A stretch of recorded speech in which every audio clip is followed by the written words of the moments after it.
Welcome back to another episode of Spiritual Teachers Podcast. With me today, I have a really special guest coming in from Germany, right? Yes, right. Yeah, yeah. So the other side of the ocean. So today with me is Tobias Erny, and Tobias is a researcher in Ibogaine and a co-director of the Iboga Alliance. It's such an honor to have you on today, Tobias. Welcome on. Thank you so much for inviting me. I appreciate it. Yes, this is a really special episode where we're going to be talking about Tobias's awakening journey. We'll talk about Iboga, we'll talk about Ibogaine, we'll talk about the difference between the two, and then we'll talk about the different Parkinson's treatments with microdosing Ibogaine that Tobias has been studying. So, this is really special and really um, we have a lot of really interesting topics to talk about. So, uh, Tobias, would you be open to sharing how the spiritual journey started for you? Sure.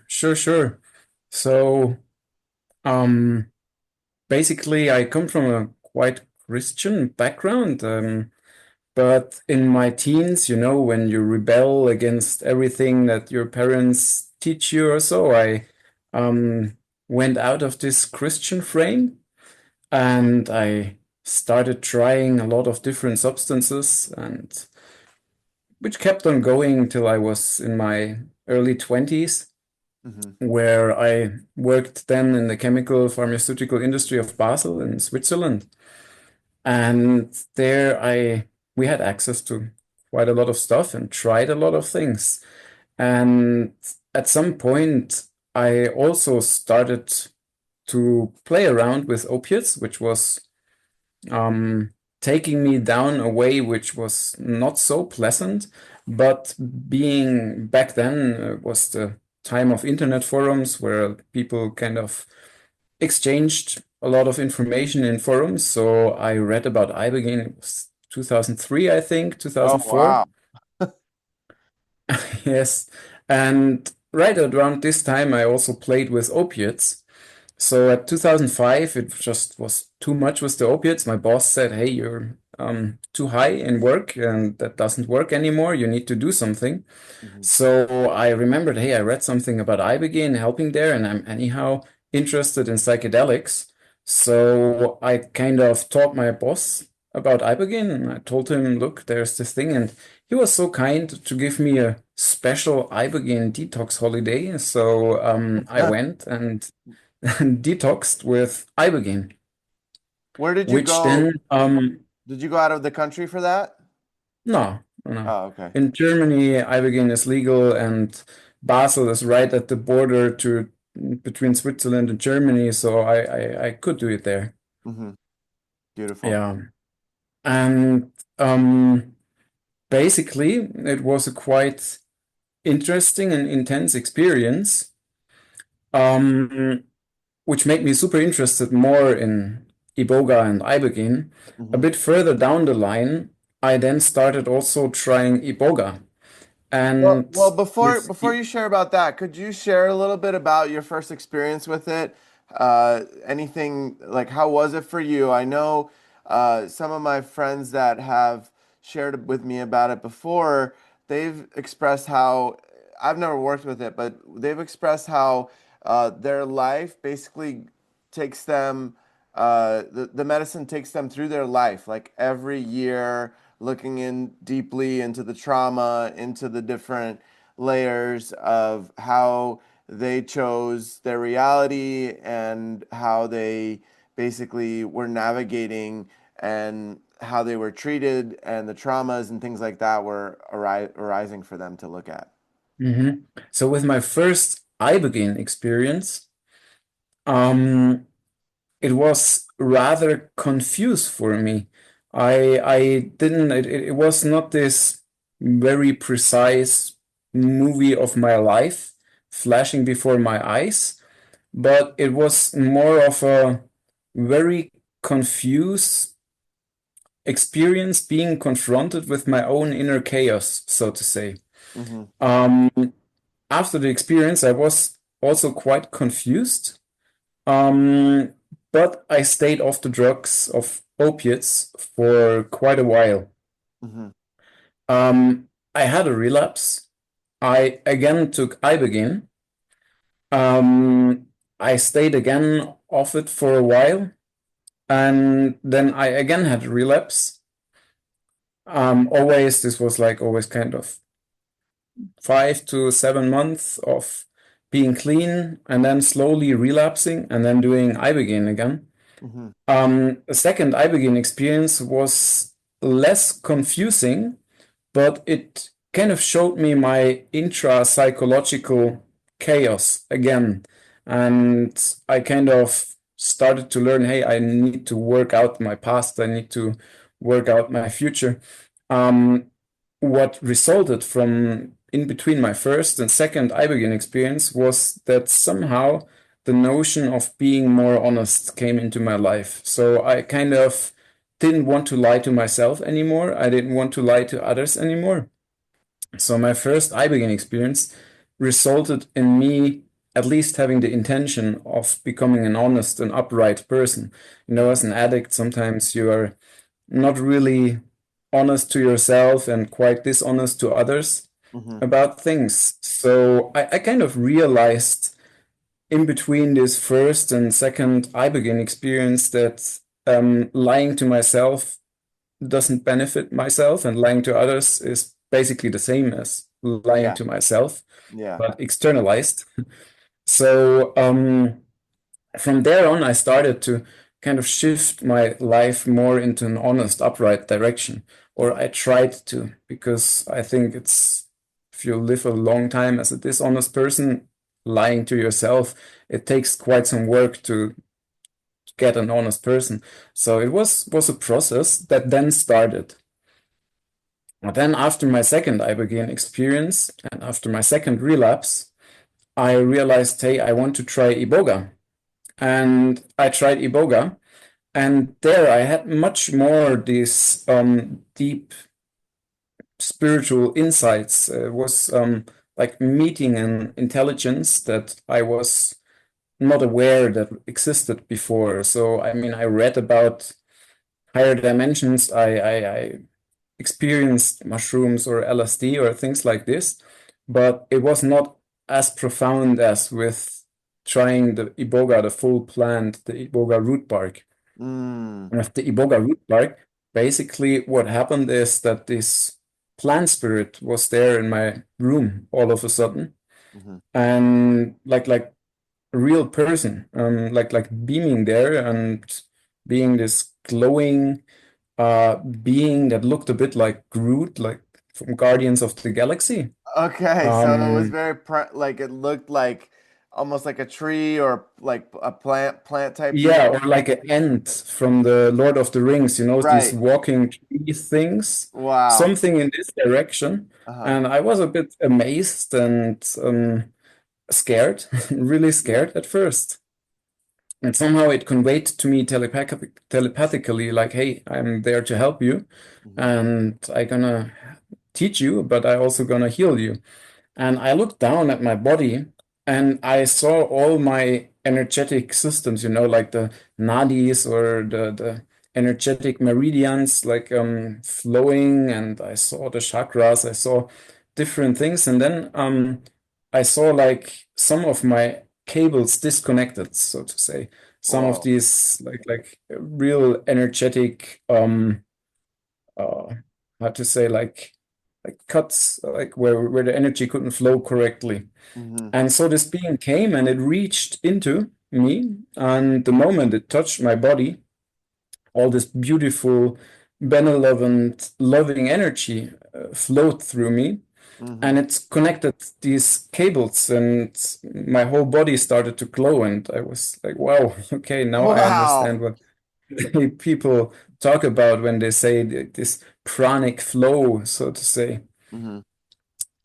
I mean, before this, I heard about this, I read about it, but being generally a bit of a skeptic and kind of a what I cannot measure is not there Hmm. attitude, Hmm. So this totally changed my worldview. I needed some time to digest this then, but this being kind of told me, hey, you're human and you're living, you're dying, you're forgetting, you're reborn, you're living, you're dying, you're forgetting, you're reborn. And I am this plant intelligence, I'm this consciousness, which has this consecutive consciousness stream going on since eons, since millennia, like for hundreds of thousands of years. And you now tapped into me, so I teach you a bit what Wow. I can teach you. Wow. And that was really a quite impressive experience for me. Yeah. Um, it then shapeshifted to different persons. One person, for example, it shapeshifted to a quite known person in the Swiss psychedelic scene, like a friend of Albert Hoffman, who was back then still alive.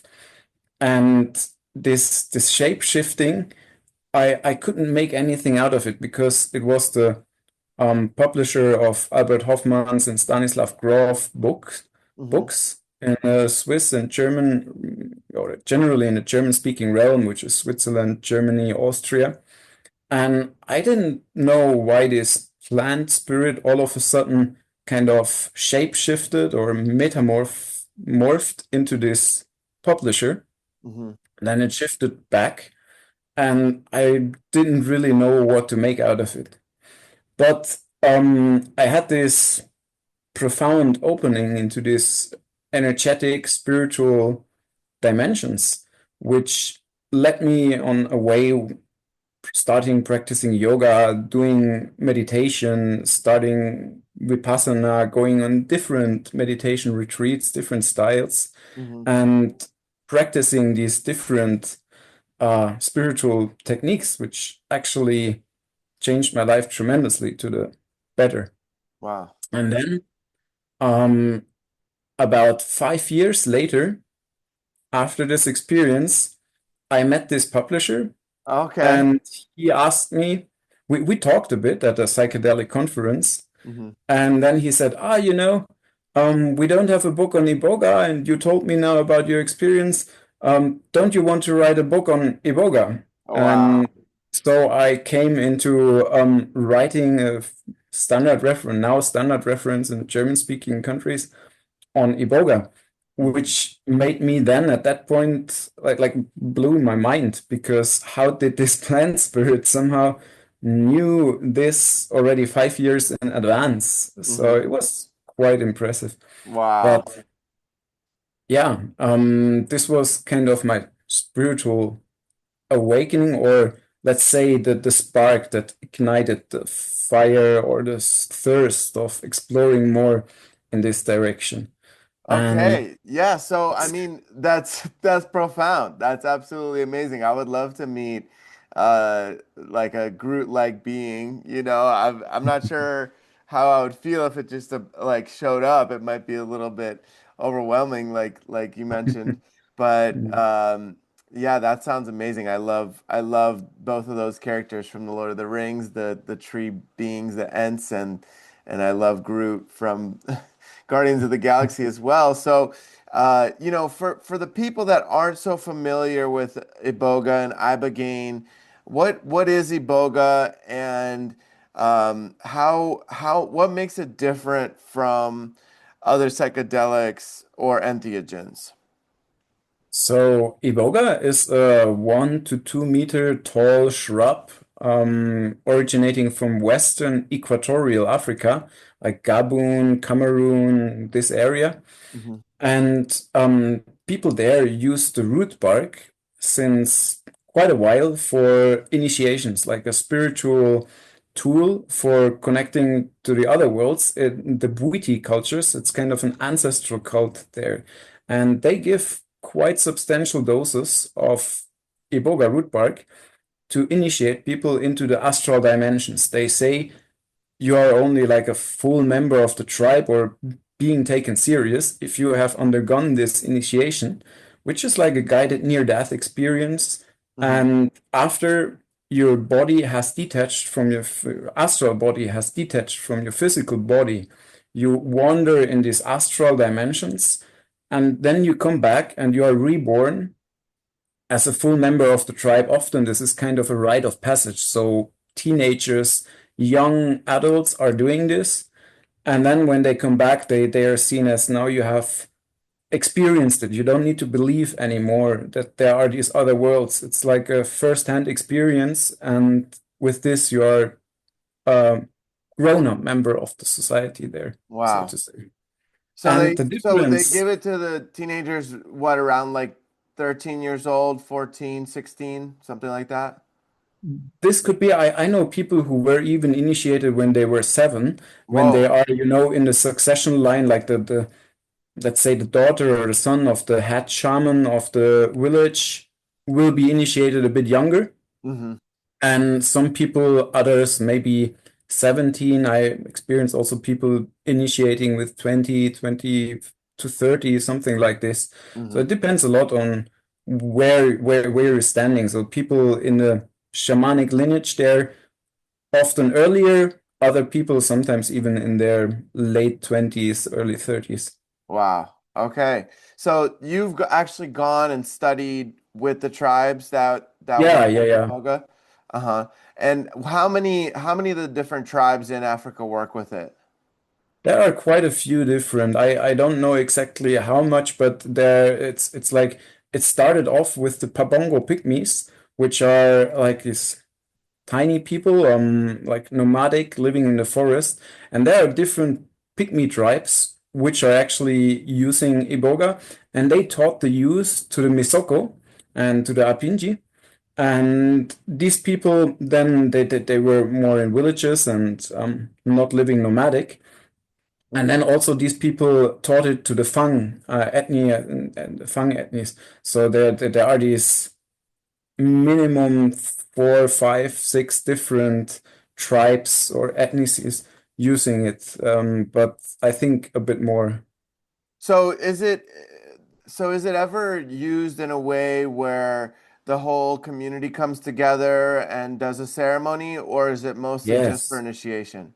No, no, no, no, no. The initiation is just like the being baptized, so to say. Okay. Okay. And once you're baptized, you can partake in these Bwiti ceremonies, which are quite interesting. It's like a party, like a come together, but it's also a deep spiritual work and it's a communal thing. So people come together and everybody eats a tiny bit of iboga and they sing together, they dance together, they rattle together.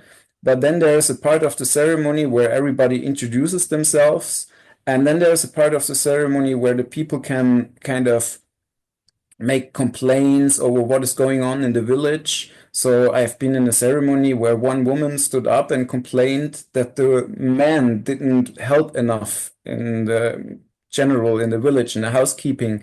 And so it's a community thing where everybody takes smaller doses, way smaller doses than these super high initiatory doses, Hmm. where first before this room is opened up to communicate, a lot of singing and rattling and drumming is being done, Hmm. which kind of creates a certain vibe where everybody is vibing on.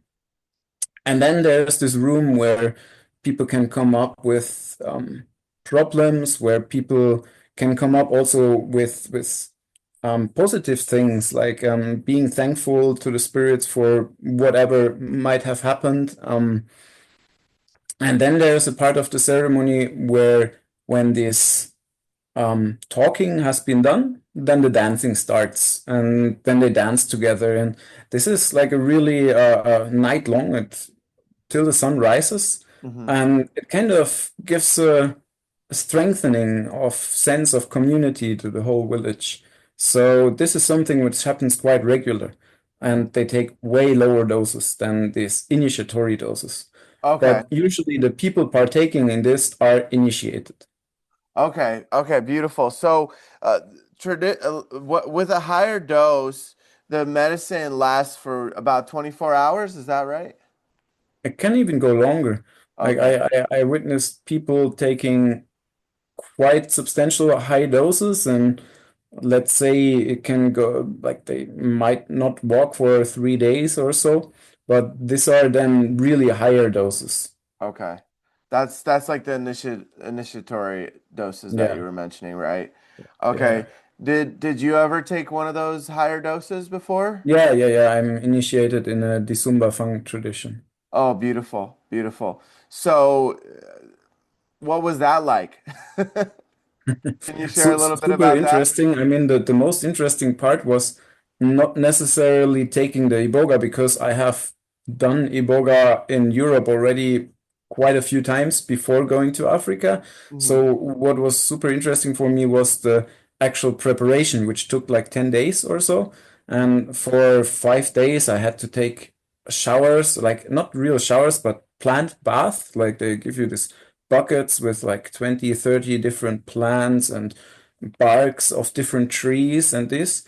And so I had to do 5 times a day for 5 days, these baths. And during these baths, in between these baths, they gave me special kind of smoothie. And after drinking such a smoothie, I would run to the toilet like 10 times and have kind of a diarrhea. Hmm. And they would make enemas and they would do this while cleansing, not just cleansing your body and the tube from your mouth to the rear end, but also cleansing yourself psychologically. So they asked me to kind of confess everything, not necessarily with talking, but just kind of getting aware of what I want to let go, what I want to invite in my life, and doing that for 5 days, basically without communicating with somebody else, without having a cell phone, without having books or stuff like that.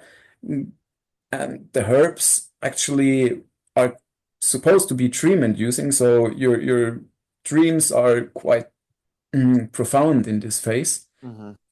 And then they started also asking me for nature signals. So whatever happens, they said, here on the forest is kind of a sign. So they asked me to watch out for every little thing that happens. Hmm. And at some point, for example, there was like a huge scarab, like a huge beetle, Hmm. like coming and flying a circle around me and leaving. And so I told them, there was this beetle flying the circle around me. And then they said, oh, now you're ready. Here, open your mouth. And then they gave me the first few spoons of Iboga. Still not the high dose, but just a few spoons. And then after this, being a bit high, doing other ceremonies, doing a special intention ceremony where um, spiritual world is opened up and called upon, and you state your intention, doing some more cleansing ceremonies, then doing a special fire ceremony, which all this process again on top of the 5 days lasted another couple days. Hmm. And then at some point in these couple days, I would always eat smaller doses, a spoon here, a spoon there. But at some point, they said, okay, now you're ready and cleansed enough. So then there was the day where they gave me the really large dose. They paint you, they put you with special herbs and stuff, and then it was then not spoons, but basically plates of Wow. yoga. And then I had to swallow all these. And in a special temple outside of the real temple, kind of a forest temple, being smudged, being in steam bath before that again, and then taking the higher dose, and then barely able to walk. They helped me getting to the temple where I would puke in a special part of the temple and then go to the large part of the temple where I would lie in the middle on a mattress where a mosquito net was over it, and they were playing music and made ceremonies around me, but I was quite gone then. Right, right. Okay. So, can you share a little bit about what happened in that journey? Well, it was about different timelines and how you could switch from different timelines, kind of how you can rearrange your own future.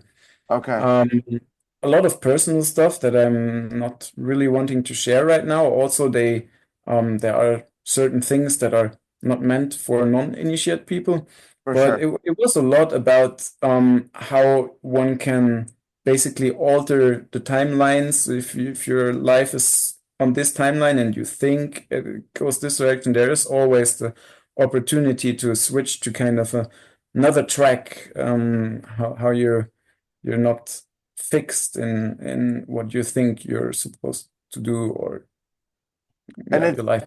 well, and yeah, so I've had some awareness of that in my own life.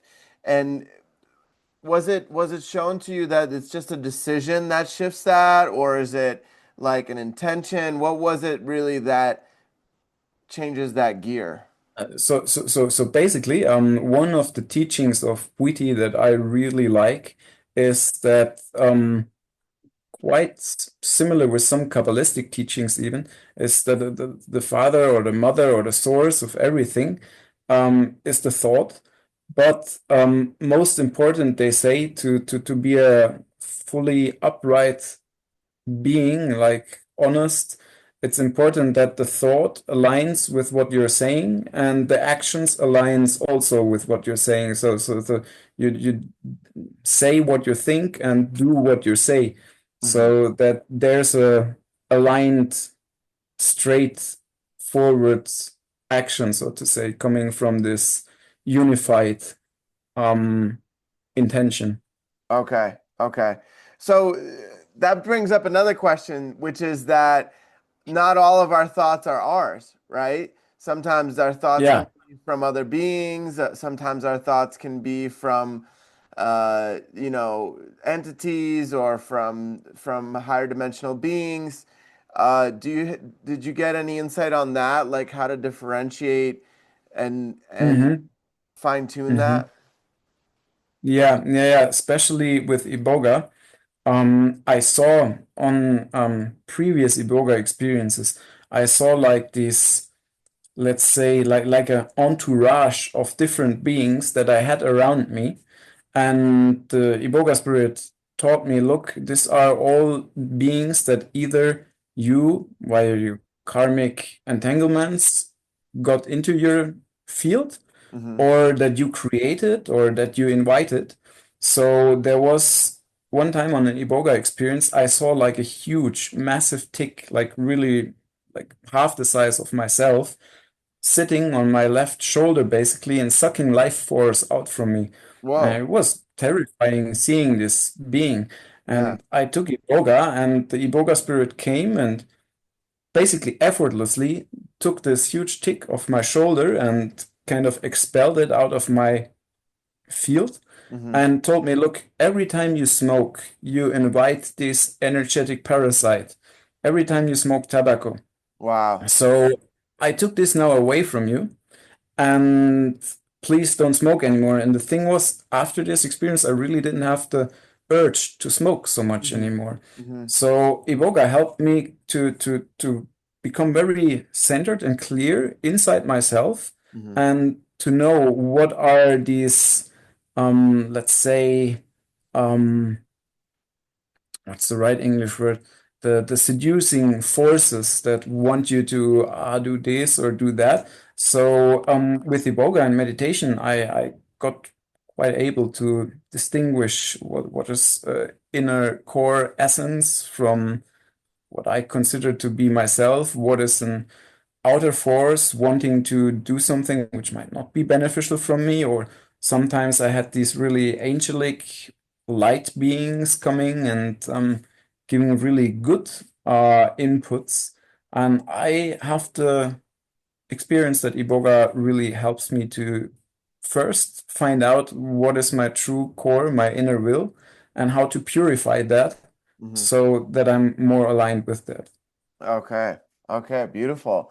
So when I'm really curious, when you saw the beings around you, did they all look different? Were they all like, did you have blue beings, angelic beings, like native looking beings? Was it like, I'm so curious about that.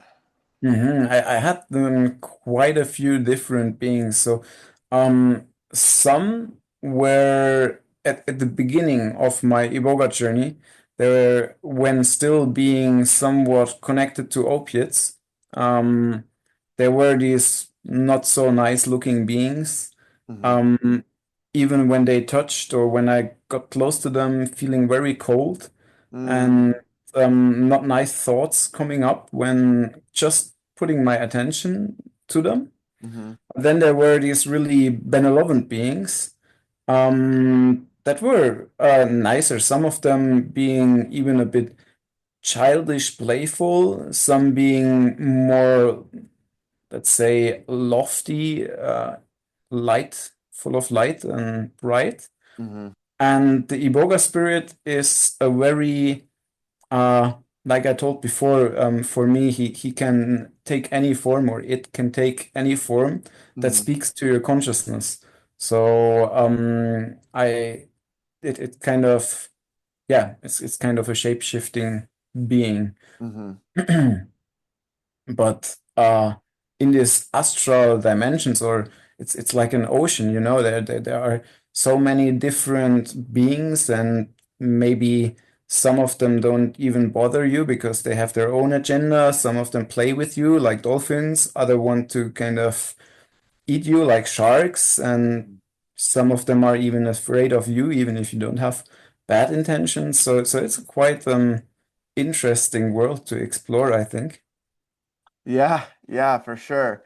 For sure. So, in that space, when you saw the beings that were kind of cold and things like that, were you able to like say thank you and release them in that space, or was there a way to like end that contract with them through in that space? Yeah, it was and at some point really like with some of those really dark energies, it felt like an exorcism. It was like, you know, higher doses of Iboga make you puke. Right. And at one Iboga experience, I had this, I was taken back to a moment in my life where I have not been a nice person, where I was kind of an asshole. And I really felt sorry for what I did there. And in this moment that I felt sorry, I had to puke. And I puked, and then I saw like this red, dark, glowing thing in the bucket, which looked a bit like a crab or like a cancer, like a yeah, and this kind of fume comes out of the bucket in the astral world, not really Mm-hmm. in the physical world, and it was really like expelling some demonic dark entities or forces. Mm-hmm. Um, and I experienced also afterwards that sometimes some of these forces are really angry at us because we who work with Iboga, we kind of, when we work with people who are fully into heroin or opiates, they are sometimes hosts for parasitic energies. And then working with some of these people, it's sometimes like an exorcism where the parasitic energies get angry at us, the people who work with Iboga, Mm-hmm. and kind of make psychic attacks Mm-hmm. because we take away their hosts. Right. So for myself, I first had to clean myself quite a bit. Mm-hmm. And after that, and also learning about yoga and meditation and these things, knowing how to align myself with more divine forces, Yeah. um, being in the light helped me a lot. Yeah. Okay, so that's really fascinating. So uh, I'm curious because, in this reality in this space that we're in right now, uh, I work with different medicines like hape, right? Where it Mhm. helps you purge and it helps release other entities and other energy that are taken on by from other people or from other spaces, whatever it is. And so did you see in that space where this energy goes? Like for me, I send it directly up to creator to get alchemized. But Mhm. Mhm. what are some other ways? I know people will bury it, give it to Pachamama, to Mhm. Mama Mhm. Gaia. You know, what are some I other ways like that I you? like what you're doing. I do also sometimes like opening channels to the light, like asking higher forces to open channel of the light for every entity that wants to go to the light, wants to be transformed in the light, to be warm, welcoming, and open. But also like the physical purge, like the puked whatever comes out, I often give them either toilet or if it's in nature somewhere, bury it somewhere. Hmm. Okay. And when you saw the crab come out, what happened to it then? Did it try It, to it attach tried to to another? snap me, Okay. and it was like out of the bucket, like snapping, but I felt like, nah, I'm so disconnected from this now, and I flushed it down the toilet. Okay. Okay. Okay. So have you seen anything like that happen where people are purging and then somebody else picks up the energy of what they purged? Well, I have not seen this in Iboga because with Iboga we work with higher doses, more one-on-one, or sometimes even two persons watching over one person. Hmm. But I've experienced it in ayahuasca ceremonies, Okay. when there are a lot of people sitting in a circle, like 20 people or 15 people in a circle, and you can tell this person now expelled something, and sadly it jumped on another person. Hmm. This Yeah, is that's something that people don't really talk about much. You Yeah, know? yeah, yeah, Yeah, I think that you have to have a really good shaman, a really good space holder that really knows how to move those energies, yeah, and so that that doesn't happen. So you don't leave a ceremony with more than you arrived with, you know? yeah, yeah, yeah, yeah. Yeah, Yeah, it's especially with these larger ceremonies where it's more kind of a um spiritual tourism or so, it can be quite dodgy. Yeah. yeah, yeah. Okay. So besides like bringing it to the earth and giving it to the light, is there any other techniques that you found are effective? I mean, I haven't done this, but there is this approach of feeding your demons. Like if there is something that wants to eat you, give yourself to it or so. But I have not done this. So what's the like ideology behind that? What how does that work? I heard from a few people working with DMT that they took on this approach where I think it's from Tibetan Buddhism, like a certain Vajrayana direction, where you kind of feed your demons to pacify them. And I heard of people who have been in high dosed ayahuasca experiences or DMT experience where these demonic entities come up from them and they then kind of threw themselves in the mouth of these entities Uh-huh. and then being digested and becoming one with the entities, but somehow dissolving then the whole experience into light. From the inside out. Yeah. Oh wow. Okay.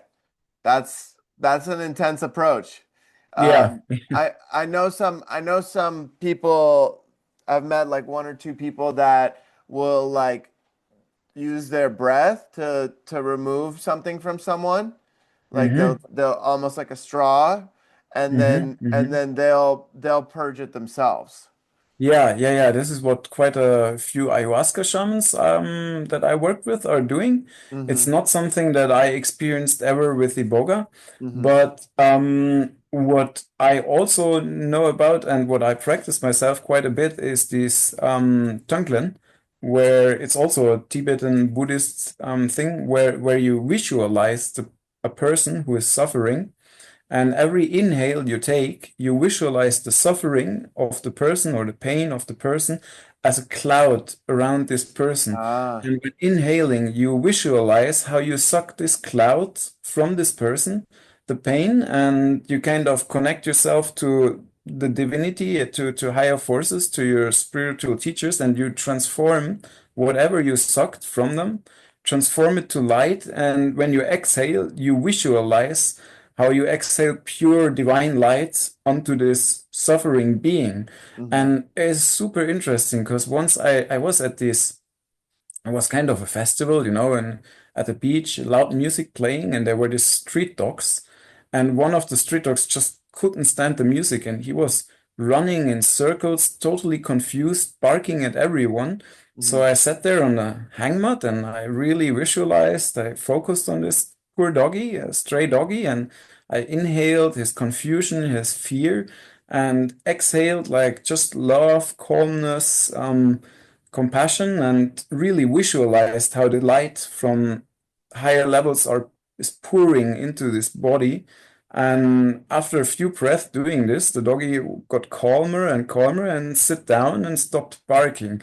So it's really working in my experience. Wow. Wow, that's fascinating. So where do you think that energy is going though? Like you're inhaling it. Are you alchemizing it through your body or I is think it you're getting transforming it. It's what I okay. tried, what I asked to connect with my spiritual guides with the divine light and kind of visualize how you transform this to light and give Okay. out the transformed, transmuted energies back. Yeah. Okay. Okay, beautiful.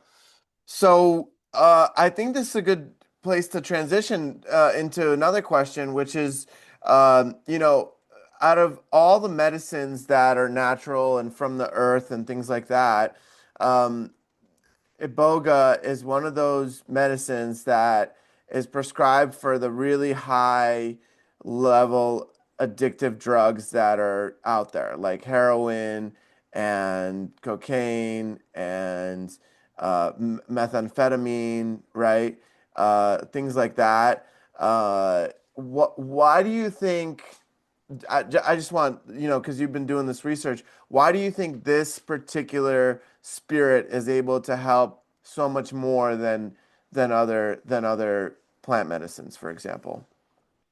So when we rolled it up from a neuropharmacological viewpoint, not necessarily from a spiritual viewpoint, Ibogaine or Iboga alkaloids um, differ from other more common psychedelics in the spectrum of receptors that they bind to. So common psychedelics like, let's say, DMT, LSD, mushrooms, which is basically also a form of DMT, bind mainly to serotonergic, to subtypes of serotonergic receptors like Hmm. 5-HT2A, etc. And Iboga binds also to those subtypes of receptors, but it also binds and blocks on the opiate receptors. So, besides that, it also enhances the dopamine metabolism. And Iboga is a very strong neuroplastogen, meaning it kind of enhances the neurorestorative quality, or it provokes neurogenesis, like the sprouting of new neurons, basically. Hmm. And having this neuropharmacological impact on the opiate receptors is what it really helps for opiate addicts. If you speak picturesque, you have an opiate receptor that is blocked with opiates or opiates bind to it. And if the opiates are metabolized, the receptor kind of says, give me, give me, give me. And this is kind of a withdrawal experience. That's a physiological withdrawal. Right. And Ibogaine comes in there, and other than other psychedelics, it also binds to this opiate receptor. Hmm. The metabolite of Ibogaine, noribogaine, being quite long lasting, having a long blood plasma half-life. So it binds to these receptors and stays there for some days, even longer. Okay. So it has this, on the one hand, this neuropharmacological mechanism of action to really interrupt and stop opiate withdrawals. But then on the other hand, you have this psycho-spiritual insight into Right. your life, what are the key positions underlying your addiction, etc. Right. So there it's quite different from other psychedelics. Okay. Okay. That's fascinating. That's fascinating. I didn't know those exact particulars about it. That's really awesome. So, Mhm. uh, so what made you desire to work with Parkinson's patients out of, what made you specialize in that? Can you share that story a little bit? Sure, sure. So, I just touched briefly now on how Iboga works as a neurorestorative compound or Ibogaine. How and it does this specifically for dopamine neurons, which is super interesting for addicts also because your rewardment system in the brain, ventral tegmental area, consists basically of dopamine neurons. So after an addiction, cocaine, heroin, alcohol, whatever, your rewardment system is basically destroyed a bit. So there also, Iboga helps to restore these dopamine neurons, the rewardment system, Mm, which helps then in the long run also to stay sober. And we found out that Iboga helps or has these qualities of really pharmacologically restoring parts of the brain.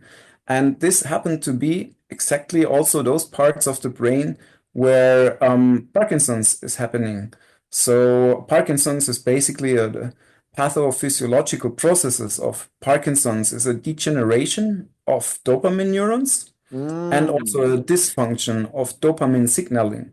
okay. And this is basically also what Iboga or Ibogaine can work on. Hmm.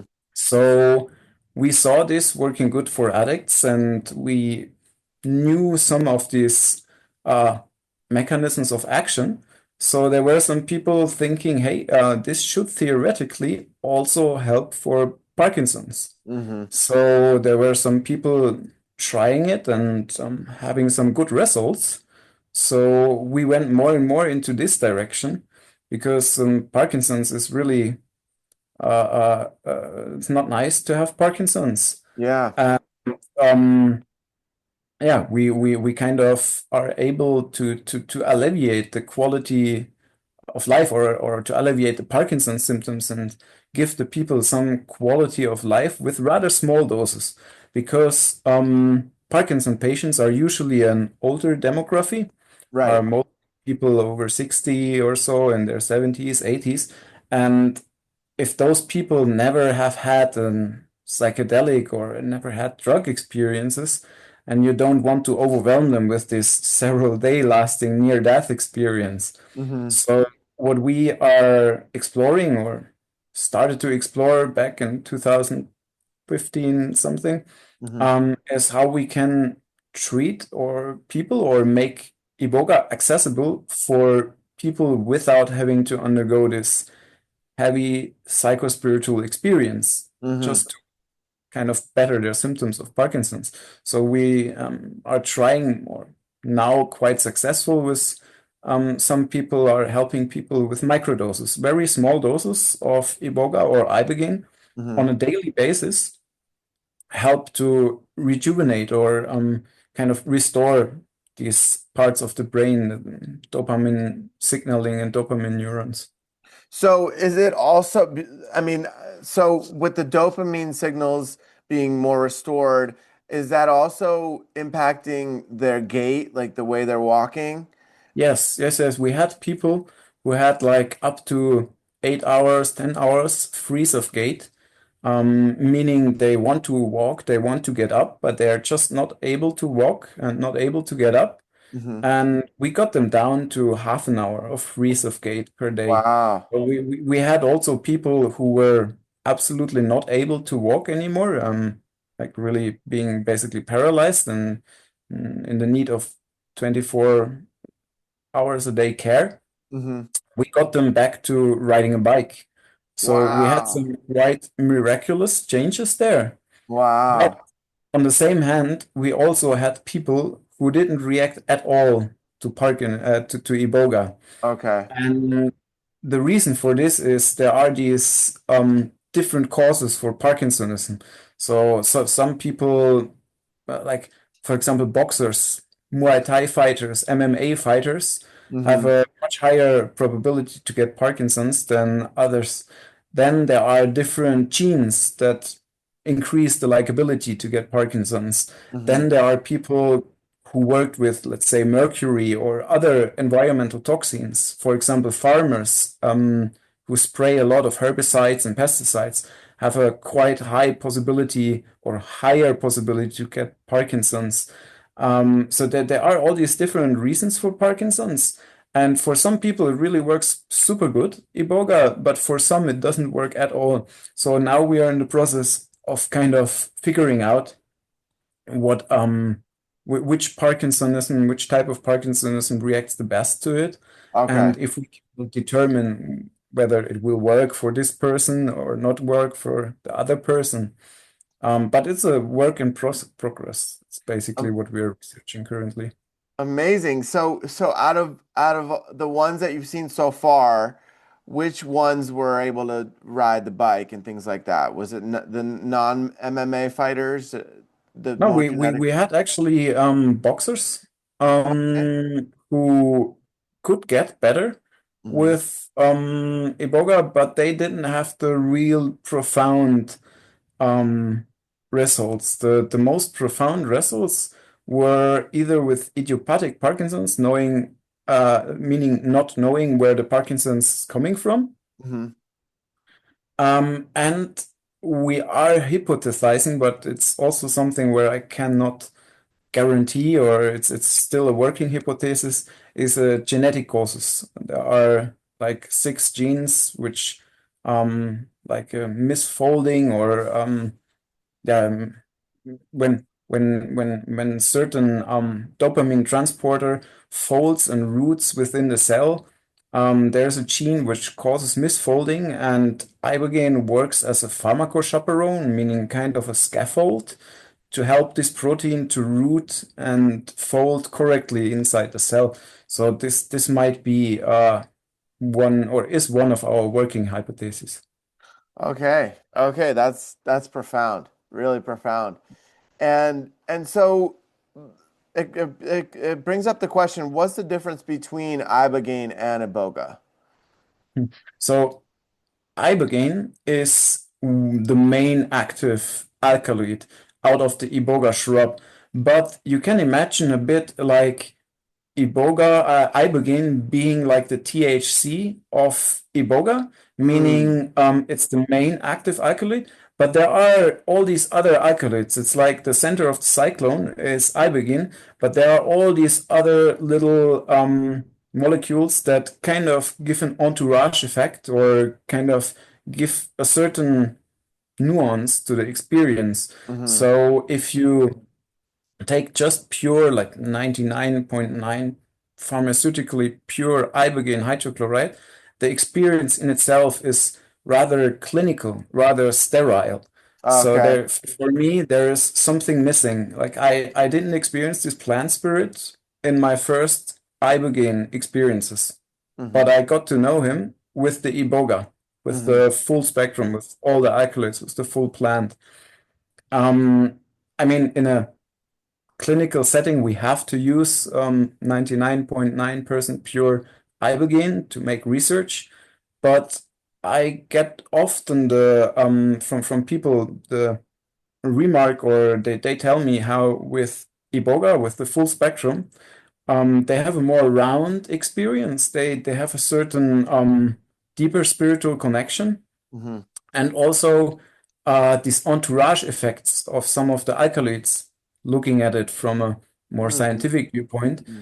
um, could be quite profound, because some of these other alkaloids, which are in the plant, in the Iboga shrub, are even stronger in itself than ibogaine, but by mass, much less found in the Iboga shrub. But all Okay. these alkaloids together give a certain different experience than just the ibogaine hydrochloride. Okay, so besides the Ibogaine, because like for example in marijuana there's CBD as well as the THC, Yeah, right? So yeah, is yeah. is is there is there another component in the Iboga like that you can also. Exactly.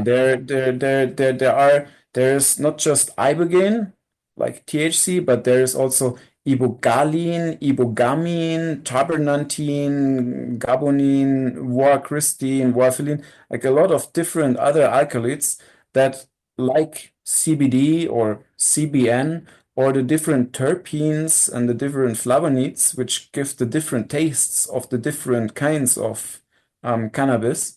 Like this, it's the same with Iboga. Like there are even different subtypes of Iboga shrubs, and some of them are told to be more visionary, others are told to be a bit more body load. So there, it's a also like a little microcosm to explore, like with cannabis, basically. Hmm. Okay. And have any of those other alkaloids been studied with Parkinson's? Not specifically with Parkinson's so far, Okay. Okay. not that I Okay. know of.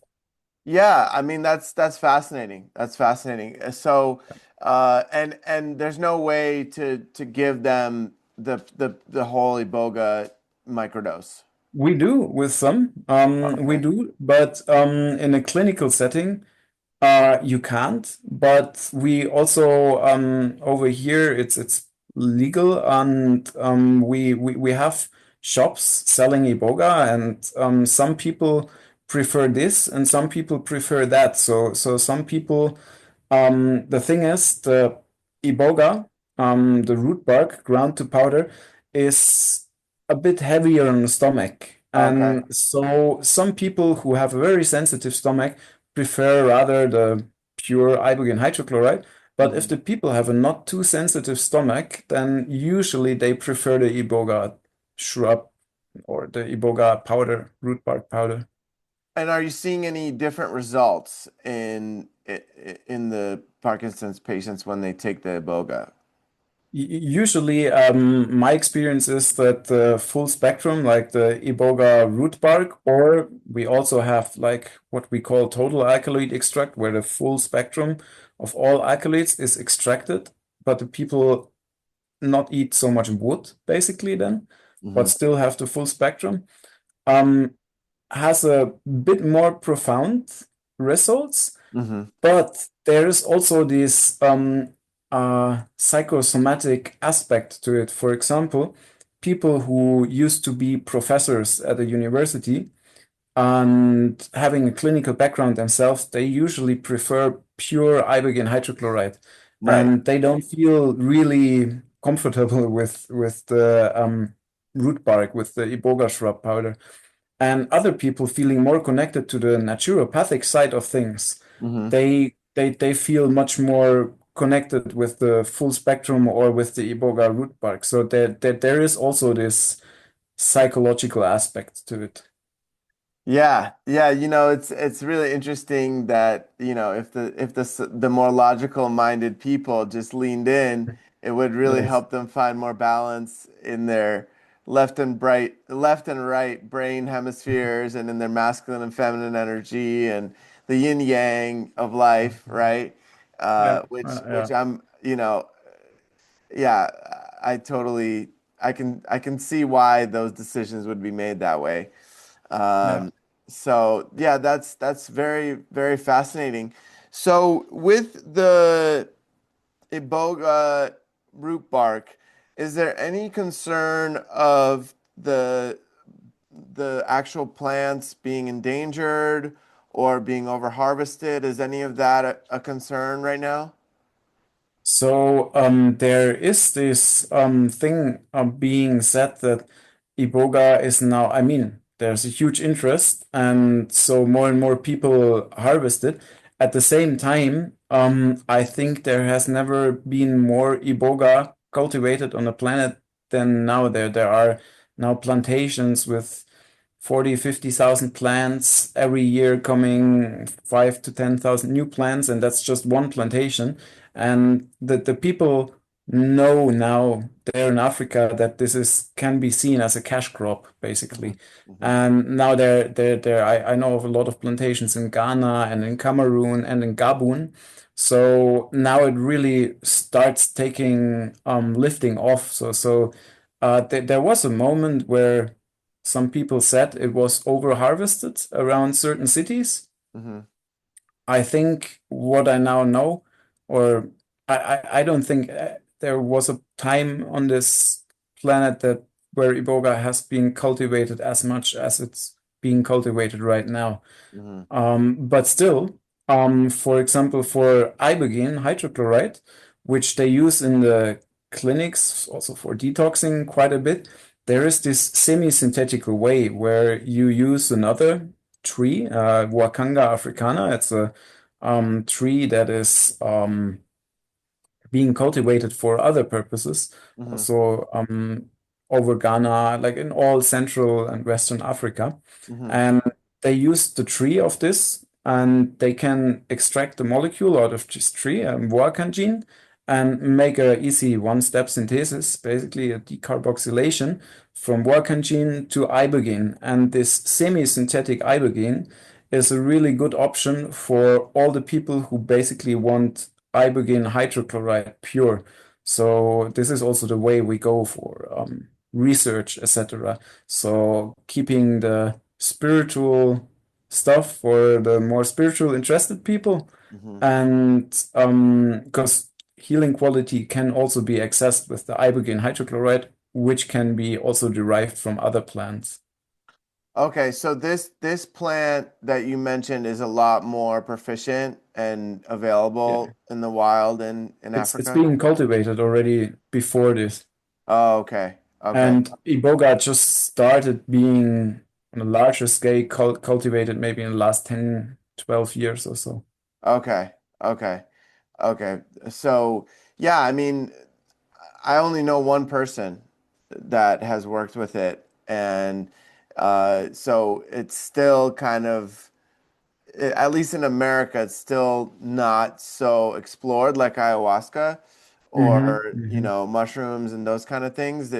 Yeah, It's still kind of uh, at least here in America, it's not yeah, as popular and it's not really being used. I know in Costa Rica, Mexico, there's Iboga facilities and centers and things like that, but yeah. in America, I don't know any any places that are Yeah. serving or I anything. heard that now in Colorado and in Oregon and some other states, they want now to open up some centers. And I think Texas is quite, there's some funds being allocated to ibogaine research. So I think there might be coming a wave of ibogaine or iboga possibilities in the states. Okay. Yeah, I think it seems as though that's where it may be headed, Yeah. but we'll Yeah. see. We'll see. I mean, the mass awakening is happening, right? And so there's all these different ways for people to reach that, and this is such a powerful way. And I think that there's such a big problem, especially in America with drug abuse and these heavy drugs like fentanyl and Hmm. Hmm. methamphetamines and things like that on the streets, Hmm. that something like this could profoundly help people, you know, Absolutely. in, Yeah, in such a absolutely. huge way.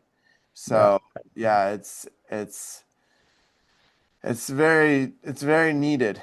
It's very needed. Yeah. Yeah. Yeah. It's such a beautiful gift that Mother Earth has provided this medicine for people to work with. But it sounds Very like true. because Europe is closer to Africa, or basically neighbors, uh, it's coming to you guys much more the availability is much more there. Yeah, yeah. I think there is now the Ibogaine movement in the United States has, I think, more momentum now than in Europe. I mean, in Europe it's also still quite underground. The thing is that in some European countries it's not listed as a scheduled drug, so it's being sold openly in some shops, and there are internet shops where you can order it basically legally. Hmm. In some countries, in some European countries, it's also totally illegal. Hmm.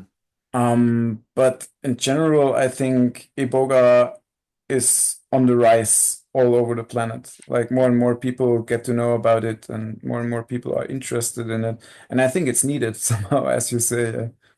Yeah, yeah, for sure. Just like so, the way that I kind of perceive it is like ayahuasca is the grandmother and Iboga is like the grandfather. People say that, yes. People Yeah, say that. it seems like they're different, but they both carry a very important medicine for people that are ready for that and feel a really powerful call towards that, you know? Yes, yes. So is there True. anything that Also, the yeah. sorry, what was that? No, you go first. I was just going to ask another question. Like for the tribes, is there anything that they do in the preparation of the bark? Do they add any like other substances to it? Like, I read about it, but I've never witnessed it. okay. Yeah, yeah. Yeah, what I was about to say is, since this is the Spiritual Teachers podcast, Hmm. and I often saw people, especially in the ayahuasca world, basically running from ceremony to ceremony. Yeah. What Iboga taught me and what also Bwiti is doing is at some point they say that opening into the spiritual world, the Iboga is the master teacher for this, but a bit further down the line, you would always need less and less and less of the substance that ultimately at some point you want to be able to reach those states without taking the substance. So the substance basically, or the master teacher, master plan teacher being just the catalyst of you making you aware that what else is there. Hmm. And once you kind of unlocked these things, um, where I really and first, I was a bit confused, but then I appreciated really the teaching of the Iboga because at some point the teaching was clear for me. Hey, you don't take high doses of Iboga anymore. You need to learn to do this by concentration, by meditation, by own effort, not just by opening your mouth and swallowing something. Hmm. So I also heard that this is in the Puiti tradition basically the way to go, that you need less and less and less to Hmm. achieve the same thing. So this is where I really it's not the easiest to do, but I really appreciate this plant spirits endorsing or emphasizing to me to reach all these states without pharmacological help. The pharmacological help being like the eye opener, so to say, but then go for it by own pure will and dedication. I think this is where it's all going. Yeah, I think that the medicines are here as a teacher, and then they'll let you know when they're done with you, yeah, right? yeah, And yeah. I've found that I've, from talking with different friends who have worked with many different types of plant medicines. When you work with a plant spirit where it's natural, it's not synthetically made, then the plant spirit will eventually say, "This, we're complete." You have to find another way. And I have a friend who worked a lot with the acacia plant, and he Hmm. and he would you know turn it into DMT, Hmm. and eventually, the DMT told him, we're done here. Hmm. You're in a timeout, until you've done the work in this reality on Yeah, yourself, and then maybe we'll come back again. And yeah. then and then what was interesting is he shared a story with me about his father being a hippie in the 60s and 70s, and now being, watching the news and things like that, and being really, you know, somewhat brainwashed again, Yeah, right? yeah, Coming yeah, out of yeah. that frequency. And his dad said, I'm open to taking some. And he Hmm. took some, but the experience he had was like the medicine was like, what are you doing here? You're not ready to be back here yet, you know? Hmm. Yeah, yeah, And yeah. I thought that was really fascinating because it's like, it's all frequency. So Hmm. if he wasn't on that frequency, it would make sense why the medicine would just say like, there's nothing for you to see here right now. Come Yeah. back, come back at a later time when you've done some Hmm. deeper work on yourself, right? Yeah, yeah, makes sense. Makes this, I think this the differentiator between a real teacher or between a substitute of Right. like substituting one substance with another or really teaching how to live freely. Yeah, and I believe from my experience, the different plant medicines have activated certain uh, deep aspects inside myself. Hmm. Like different awarenesses that I didn't have before taking the medicine. Yeah, So, yeah. so like in this reality, right? Like certain medicines allowed me to see from a higher perspective of what was happening in my programs, like where I was playing the same cycle over and over again, those deep awarenesses, or Hmm. Hmm. these awarenesses of like where I was self-sabotaging and Hmm. catching it in the moment, or Yeah, where yeah, where yeah. my beliefs were limiting me, where I was blocking Hmm. myself. And all Sure. those things, I didn't have those awarenesses to the extent that I did after working even just one Hmm. time with a certain medicine, Hmm. um, Yeah, yeah, yeah. and so for me, it's profound how that can get activated for people. Yeah, I yeah. don't know what it's like for other people, but I know for myself, every different medicine. I've only worked with natural, Hmm. non-synthetic medicines, and every single one has given me a different uh, upgrade. Like because I Yeah, believe every plant medicine has a different spirit. Even the yeah. different cactuses have a different spirit. The different mushrooms sometimes Mm. have a different spirit.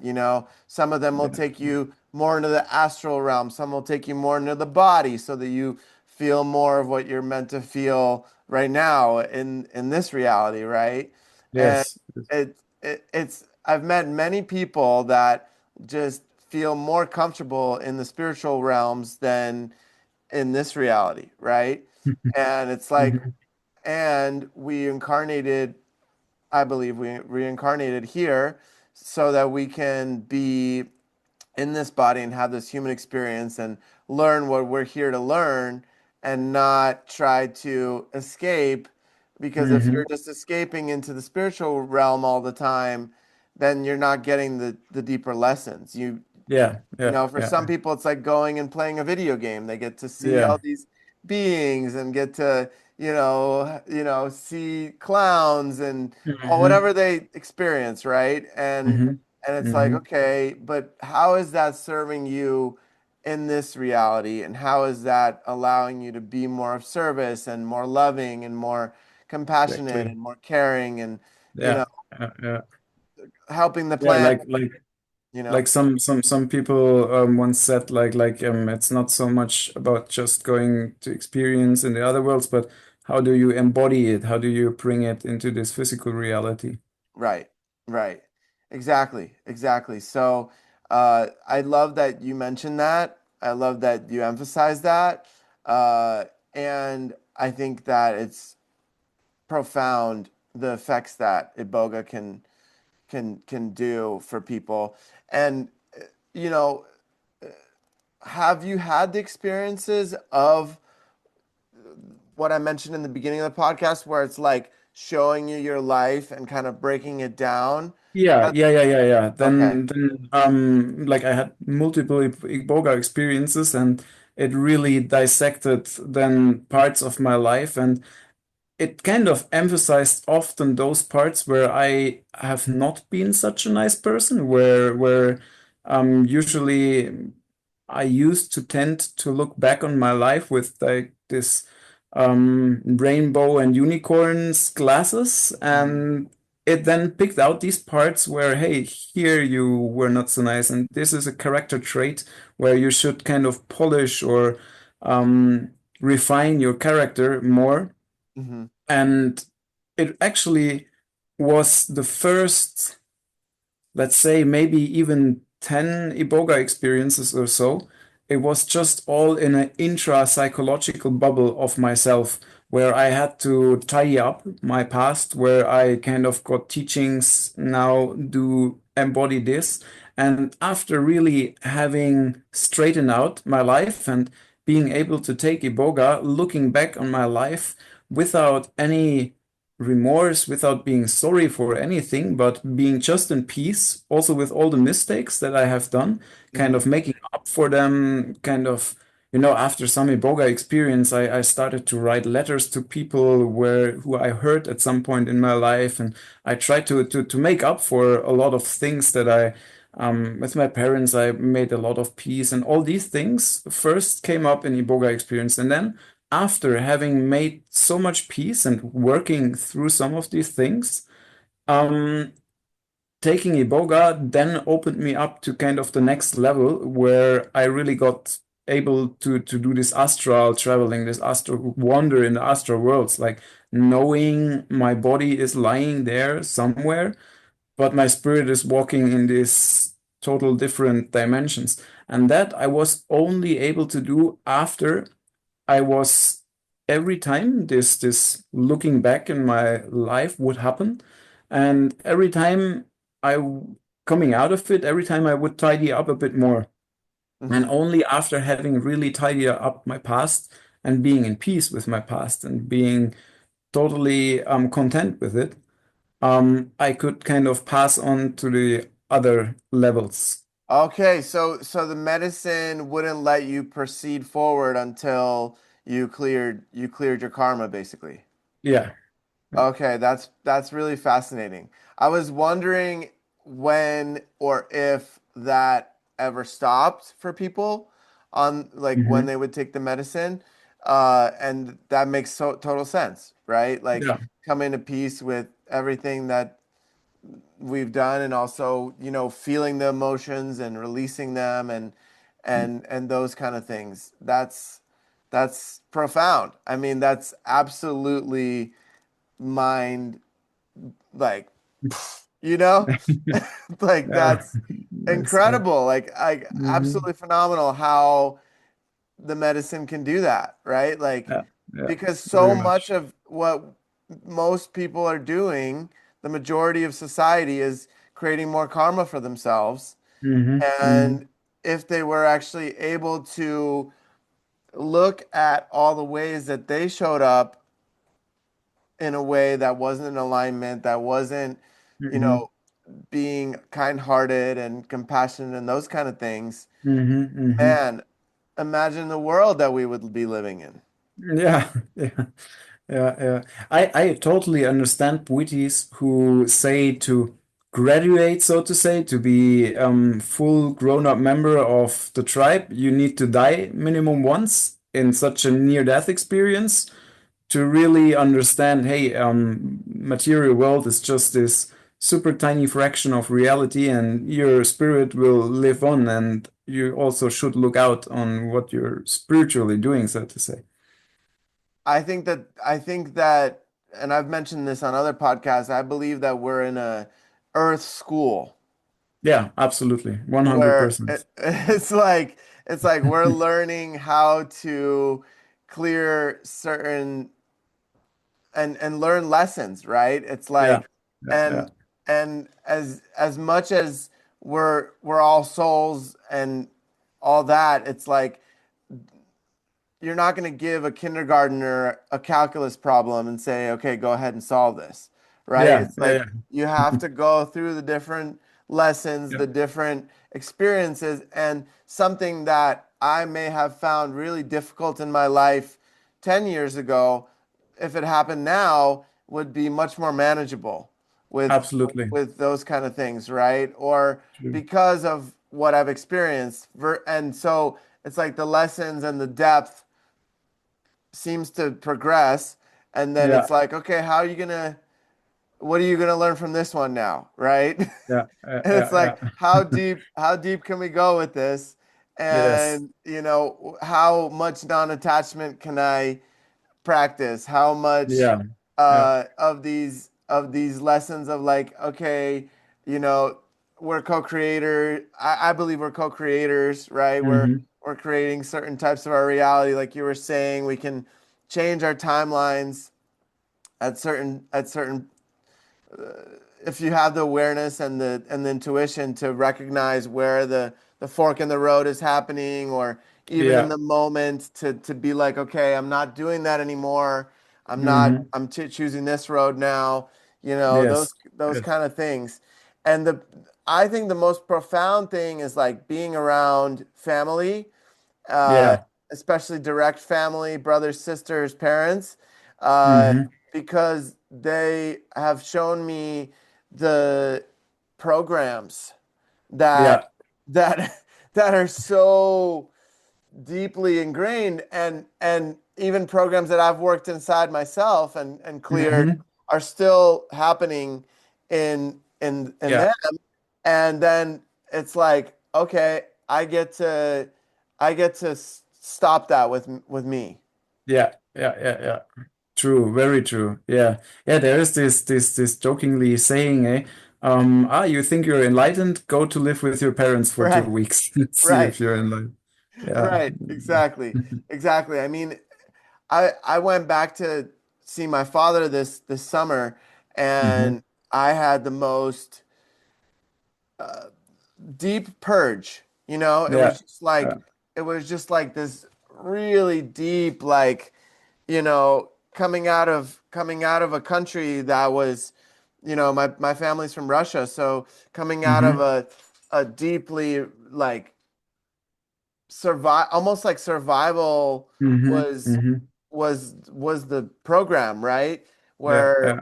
coming to America with just a suitcase, having to build Oh. from nothing, Hmm. Hmm. it's like there's this underlying like program of like, hey, I need to have more because he still feels like Yeah. that guy sometimes with the one Yeah. Yeah. suitcase, and I Yeah. can feel it, Yeah. and I'm Yeah. like, okay, I have compassion for that, but that's not my Hmm. experience, and I'm not gonna continue to play that forward Yeah. because it's not serving me anymore Yeah. to Yeah. Yeah. be in that, I believe that the universe is infinitely abundant, and that for every person we can tap into that as long as we remove those blocks to it. Yeah, true, true, true.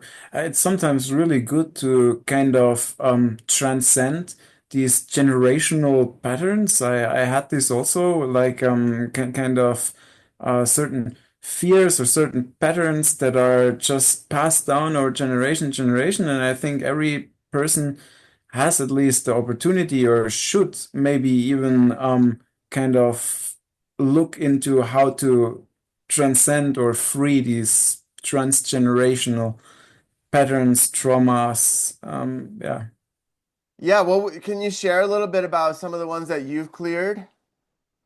Sure, sure, sure, sure. So I think, um, well, for me, some Christian aspects are not totally sovereign aspects. I totally admire people like Jesus Christ who teach love and compassion and these things, but I experience that a lot of Christian aspects are not taking responsibility for your life, but just praying that somebody outside, a savior, will solve certain problems.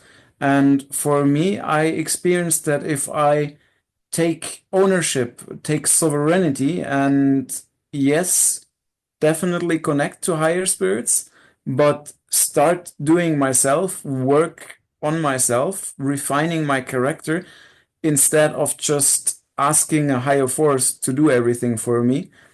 It was something that helped me a lot to break free from certain patterns that keep people smaller than they actually are Hmm. by just externalizing the divine and not also realizing oneself as a divine spark, Hmm. as part of divinity. Hmm.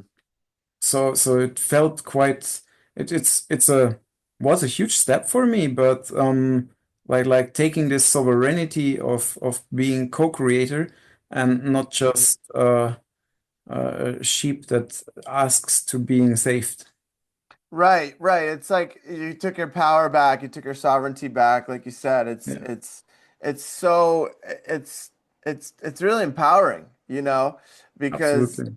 uh, I remember my when I became a Reiki master, I had this profound spiritual experience when I got attuned to Reiki, and my family called the priest and said, "My son is, you know, doing Reiki," and he said he came to the house in his Mercedes, and he said, you know, that's against our religion. And Mm. that was the moment when I said, okay, I hear you, but I've had this profound experience here, and I'm gonna keep going with this because it's really Yeah, helping me. yeah, And mm, and that was kind of my moment yeah, where I yeah. just said, thank you. I really Yes. appreciate everything you've done, and I've had a few really powerful experiences in the church. Hmm. But in that regard, I said, I'm gonna I'm gonna go down here now, you know? Yes. Yeah. And Yeah. and so it was it was really empowering, and also like there's no negative feelings, there's no judgment. It's just where that's at and what I needed to do in that time, you know? Yeah. Yeah. True. Yeah, very And good. and I think that there's a lot of beautiful experiences in the church, and Jesus is one of my main teachers. Yeah. And there's different books that, you know, true spiritual masters have written and talked about, and different interpretations of his teachings. Yeah. And I really resonate with those. Yeah. Like The Second Coming of the Christ is a really powerful book by Paramahansa Yogananda. I love Yogananda. Yeah. Yeah, that was his last book that he wrote. It's two big fat books, but that was the Hmm. last book that he wrote with all of his meditation practice and all of his years of Hmm. of deep study with his gurus. And Yeah. it Yeah. actually was published after he died by his students. So Okay. Yeah. so that book kind of is what I'm reading now. And then there's another book Hmm. called The Way of Mastery, which is this woman who channels the true teachings of Jesus. And Okay. Well, another really interesting. powerful one. Yeah, because for Hmm. me, I gauge things by what resonates and what is feeling like it's the thing I need to read in that Yeah. moment. And Yeah. sometimes that means just abandoning, stopping a book at like the Hmm. middle, and that's okay. Yeah. And then I come Yeah. back, Yeah. and sometimes it's profound because it's like I'll come back to Yeah. that book, and it's Yeah. exactly what I'm going through in my life. Yeah. Yeah. Yeah. Yeah. Yeah. Yeah, I think Ramana Maharishi once said you everything that is supposed to happen in your life happens when it's supposed to happen, Right, and there is nothing you can do to prevent this, and also there is nothing you can do to make something happen that is not supposed to happen. right. So it's yeah.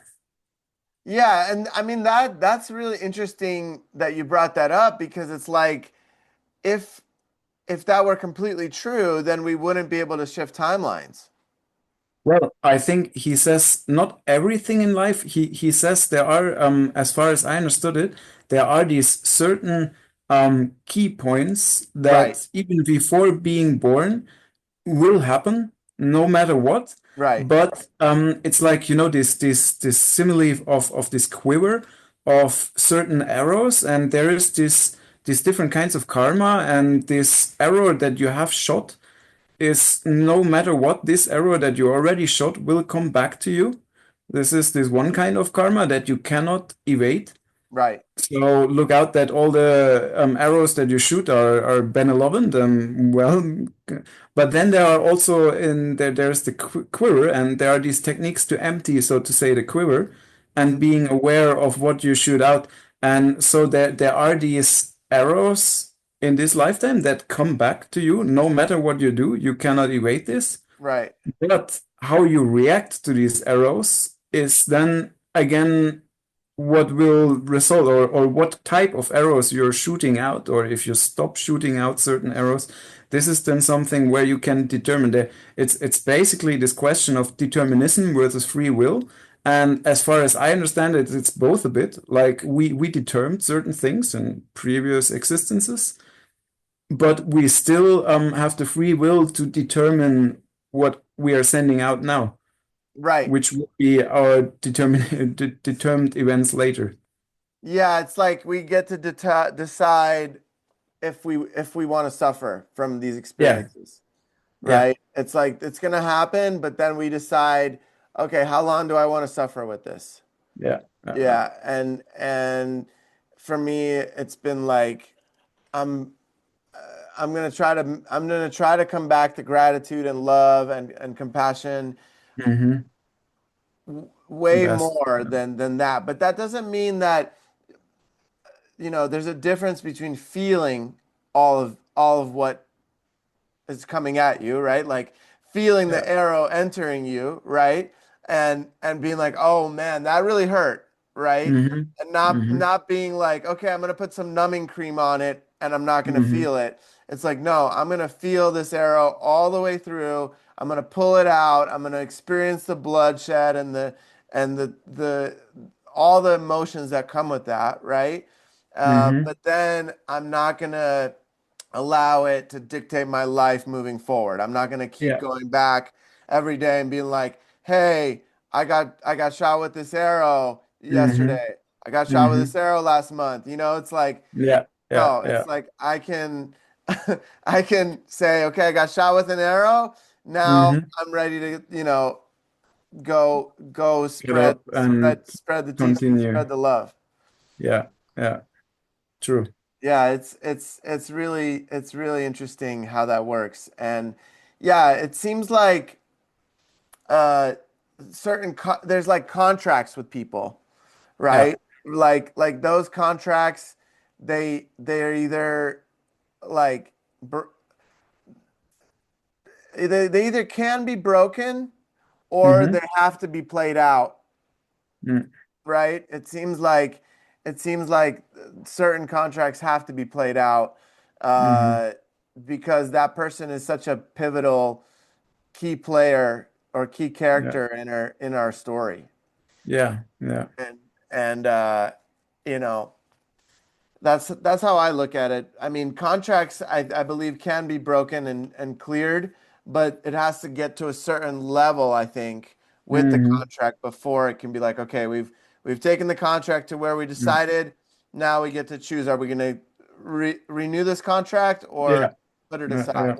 You know? True. True. Yeah, Yeah, and as they say, wherever you put more energy in, it will just inflate. And so at some point, sometimes it's good to say, hey, I'm done with this. I put my energy in another direction. right, right, absolutely.